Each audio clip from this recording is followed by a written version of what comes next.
اوپر جو اس کے ساتھ 2-3 سپاہی تھے، انہوں نے ایک رسی باندھ کے نا ایک ٹوکری کے ساتھ بڑی مضبوط ٹوکری نیچے پھینکی، اور نیچے جو سپاہی تھے ان کو اشارہ کیا، انہوں نے بابے کو پکڑا، ٹوکری میں بٹھایا، اوپر والوں نے کھینچ لیا۔ بابا جی ہارون رشید کے سامنے بیٹھے ہیں، تو ہارون رشید کہنے لگا ناراض نہ یہ گا، ایک مسئلہ پوچھنا تھا۔ تو کہنے لگے بادشاہ لوگ ہو نا، مسئلے پوچھنے کا بھی اپنا ہی انداز ہے، بادشاہ لوگ ہو نا، یہ کیا طریقہ ہوا گرفتار کر کے مسئلہ پوچھنا تھا، چلو پوچھو۔ ہارون رشید کہنے لگا بابا یہ بتائیے آپ اللہ تک کیسے پہنچے؟ آپ اللہ تک کیسے پہنچے؟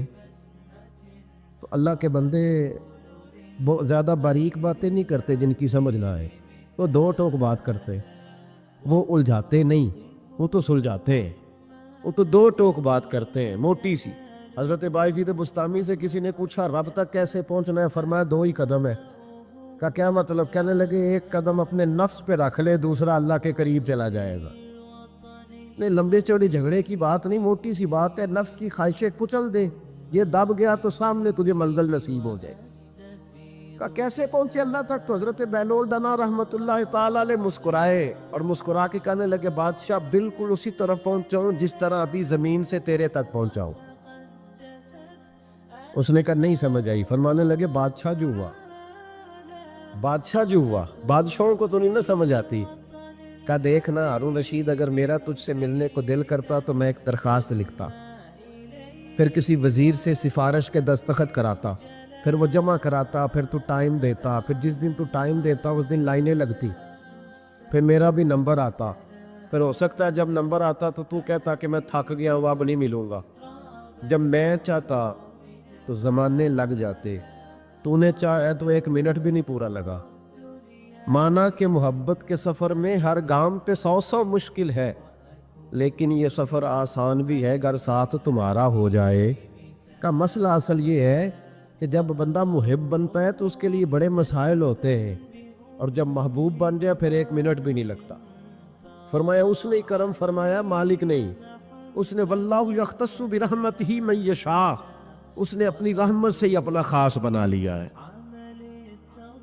کبھی بھی دنیا داروں سے امیدیں وابستہ نہ کریں۔ ایک بات سنیں بڑی شاندار، امام غزالی نے لکھی ہے۔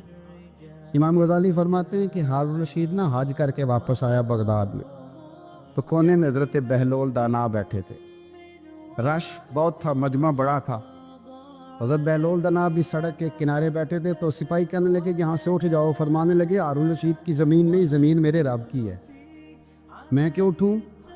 وہ قریب سے گزرا تو سلام لی، تو آپ نے اس کا پروٹوکول دیکھا تو فرمانے لگے ہارون رشید تجھ سے تگڑے تگڑے موٹے موٹے پروٹوکول میں نے لوگوں کے دیکھے، اور یہ جو تیرے دائیں بائیں آج تیرے نعرے لگا رہے ہیں یہ پہلے ان لوگوں کے نعرے لگایا کرتے تھے، اور تھوڑا وقت گزرنے دے، جو تیرے بعد آئے گا نا یہ سارے پھر ان کے نعرے بھی لگائیں گے۔ تو جھوٹ کی دنیا میں زندہ ہے، ان سے تو نے امیدیں وابستہ کی ہیں، یہ کل اس کے نعرے لگائیں گے۔ اس کے دل پہ بڑا اثر ہوا، گھوڑے سے اتر آیا، آگے کہنے لگا حضور آپ نے مجھے بڑی اچھی نصیحت کی ہے، میرا دل بڑا ٹھنڈا ہوا ہے، میں نے سنا ہے آپ مقروض ہیں کچھ لوگوں کا قرض، تو مجھے کوئی حکم ہی کر دے۔ آپ ہنسنے لگے، فرمانے لگے یار تو بڑا ہی بیوقوف ہے، بڑا ہی بیوقوف ہے، تو میں تجھے نصیحت کر رہا ہوں تو مجھے الجھا رہا ہے، حضور کوئی حکم کر دیں۔ کیا خوبصورت انداز ہے رب کریم کے بندوں کا۔ حضرت بہلول دانا فرمانے لگے تیرا رب کون ہے؟ کہا اللہ۔ تو فرمایا میرا کون ہے؟ کہا اللہ۔